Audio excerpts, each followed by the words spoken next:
সাতটি সংখ্যার মধ্যে প্রথম চারটির গড় 4 এবং শেষ চারটির গড়ও 4। যদি 7টির গড় 3 হয়, চতুর্থ সংখ্যাটি কোনটি? তো এখানে বন্ধুরা দেখব যে 4টির গড় 4, তার মানে এখানে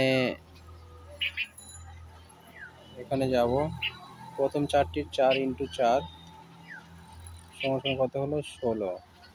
দ্বিতীয় চারটির কত? একই, 4 × 4 সমান কত? 16। তাহলে সব মিলে কত হলো বন্ধু? 32। এরপর যে 7টির গড় 3, তাহলে 7 × 3, 3 7 21। তাহলে যদি 7টির গড় 21 হয় এবং 8টি গড় যদি বা 32 হয়, তাহলে 7 থেকে 8টা বিয়োগ দিলেই তো আমরা যে আর একটা সংখ্যা বা চতুর্থ সংখ্যা সেটা আমরা পেয়ে যাব। তাহলে এখান থেকে আমরা 21 বিয়োগ দিয়ে দিই, কত হয় বন্ধুরা? 11। তো অপশান এখানে ডি সঠিক উত্তর। অপশান ডি এখানে সঠিক উত্তর হয়ে যাচ্ছে। ঠিক আছে, তো আশা করছি বন্ধুরা ভালো লেগেছে। ভালো লাগলে শেয়ার এবং সাবস্ক্রাইব করে দিও।